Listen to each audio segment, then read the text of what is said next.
Hello everyone, the Army of Otters here. Welcome back to the Unexplored Capital Wasteland. Today we're going to be checking out SatCom Array NN-03d.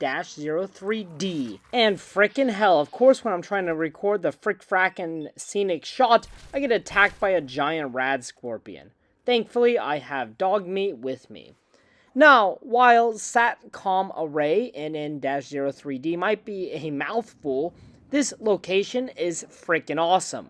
There's a lot of really cool hidden secrets in this facility, there's some good loot, and it's just a really cool place to explore and to get some really cool items.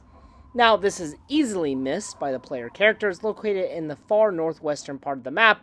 As you can see here, it is just north of Mason-Dixon Salvage, where we visited last time, and it is east of Raven Rock, in the far northern part of the map. So let's waste no more time, let's jump into this frickin' awesome location. Now, if you approach from the south like I did, do be prepared to fight several rad scorpions as we saw in the beginning, and there was another rad scorpion as I made my way up towards the 3 satellite arrays. Now, this place is occupied by raiders, and as you enter SatCom Array A, there's going to be a lot of raiders inside this building that you're going to have to fight. Now, if you're here by yourself, it might prove to be a bit of a challenge. However, thankfully, I had Dogmeat with me to do most of the heavy lifting. I just kind of ran in, followed Dogmeat, and Dogmeat did the rest, murdering all of these raiders. Now, within this Satellite Array A, we can see some pretty horrific scenes of probably Wastelanders being tortured by the raiders. Now, there's the first aid box with some loot. There's also some chems laying about. We can find a crucified body on the wall. Just absolutely brutal. As we make our way to the top, we can find a sniper rifle, some min-tats, and an ammunition box. Now, back outside, do be careful, because raiders from the other satellite arrays will be shooting at you, which creates a pretty cool and dynamic fight, with altitude or height being an important factor. As we make our way to the top of Satellite Array A, we will find that this is a pretty good spot to take out any raiders on the surrounding arrays. Now, there's no one in the satellite dishes themselves, unlike us right now, but there are plenty of raiders in the middle platforms. So, using this position, we can easily take them out. Now, as I was trying to get into Satellite Array B, little did I know there is actually no entrance to Satellite Array B unless you come from one of the other satellite arrays. Now, if you come around, we'll actually find a door, and this door, if you open it, just says, "Fuck you." Well, fuck you too, Bethesda. Actually, this door is pretty funny.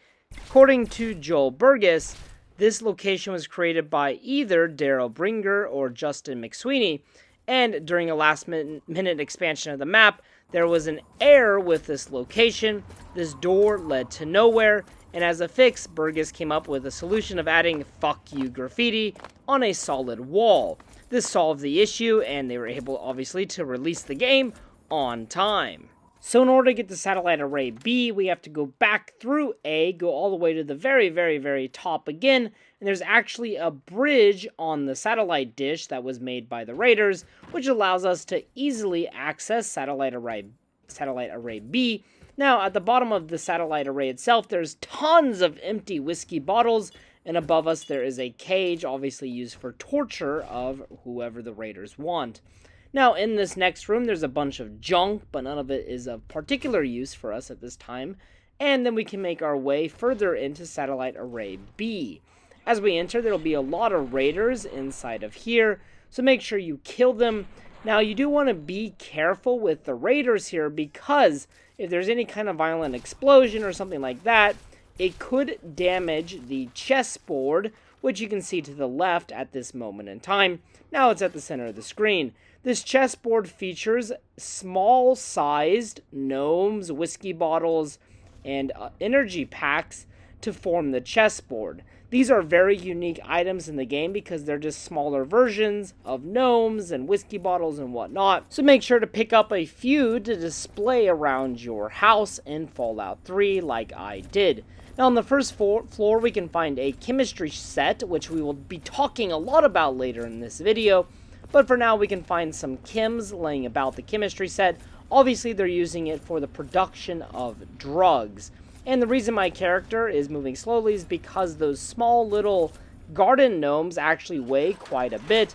However, I almost leveled up, so I figured I would increase my carry weight later on. Now, from Satellite Array B, there's an underground passage to Satellite Array C, and we'll find more raiders within C, so make sure you take them out. Now, in this underground passage on the staircase, we can find something of particular interest, or just something that is kind of funny. There is a toy car at the top of the staircase, and then a line of beer bottles going down the staircase, kind of representing a line of dominoes. You know, you can knock down the toy car, and the beer cans will follow. Unfortunately, this SMG got in the way of the domino effect, but if it's left intact, you can create a pretty cool domino effect. Obviously, the raiders within this facility are really freaking bored. Now, there are tons of beer within this facility. Don't know why all the beer is here, but hey, grab yourself a cold one and open up with the boys. Now, over by the entrance to Satellite Array C, we can find these coffins, which are likely dug up from the graveyard just outside of Satellite Array. Not really graveyard, but there are empty graves which appear to have been dug up outside the Satellite Array. We can find the graves within inside here. Now, also on this toilet, we can find a copy of Pugilism Illustrated, a really good find indeed. Now, this particular Satellite Array is behind a hard lock, so you need 75 lockpick to open it from the outside. However, from the inside, there is a very easy lock terminal, so you can easily hack it and then also disengage the lock. But if you're coming from the outside, you have to have 75 lockpick. Anyways, after unlocking everything, make sure you make your way to the top of Satellite Array C, because there are 2 mini nukes on top of this statue, or like scarecrow at the top, which the raiders might have been using for target practice. Be careful not to fall off like I almost did. Now, back in Satellite Array B, there is something very interesting. A giant teddy bear, a legendary teddy bear, is hidden behind this wall. Now, according to the wiki, you can use the third-person glitch to access this teddy bear. However, I had no luck, and after reading many forums on Reddit and asking people, there appears to be a way to create a big enough explosion to get the teddy bear pushed to you. However, none of this was successful, so I'm about to tell you the easiest way to access this teddy bear. Go to Minefield. At Minefield, make sure you pick up at least 10 or so mines.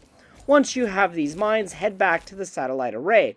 Also, make sure there are no teddy bears within your inventory, because if you have a teddy bear, a normal teddy bear within your inventory, this will stack with the legendary teddy bear, making it normal size. As you can see, this teddy bear is ginormous. It is much, much, much bigger than a normal teddy bear. After this, walk to the corner of the chemistry set, start putting these frag mines at the corner between the desk and the wall, as I did, then shoot one of the frag mines like so, and the teddy bear should start phasing itself through the wall. After this, we can pick it up and put it in our house as decoration.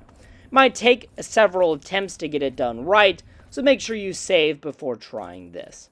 After that, we can head to the southwest of the SatCom Array, and if we head on down, we will see a shack. This shack is actually occupied by the Brotherhood Outcast, and they just so happened at this time to be attacked by the Talon Company. Together, we could easily defeat the Talon Company together, no match for us and the Outcasts.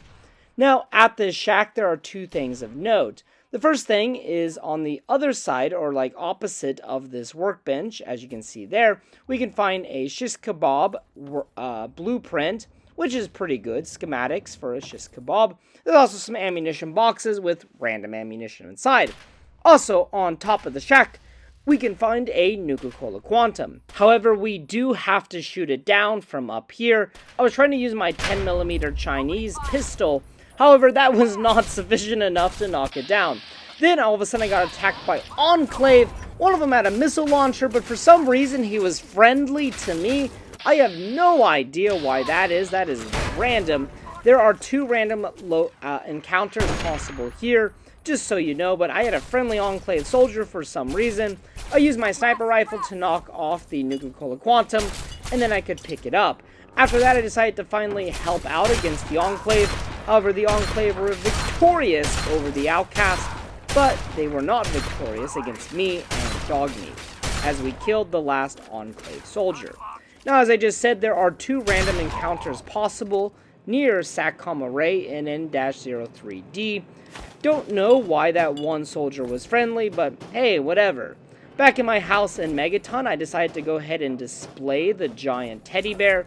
I decided to put him over here on this chair. After a couple of, well, not really minutes, but maybe 30 seconds or so fooling around, I was able to place him on top of the chair. And then I placed my miniature gnomes and my miniature whiskey bottle on this table on the 2nd floor. Just some really cool and unique decoration. Also, I placed this dog bowl that I found earlier underneath the table from my good friend and good girl, Dogmeat.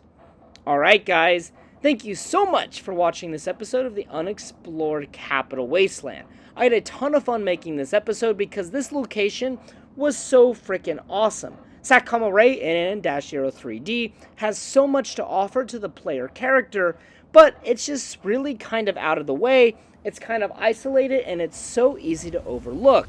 And a lot of the loot within it, like the giant teddy bear, is pretty difficult to access. However, we do have a skill magazine, we have some Nuka-Cola Quantum, we have some schematics, we have some miniature garden gnomes, and we have some mini nukes. Some freaking awesome loot at an otherwise, just random kind of unimportant location.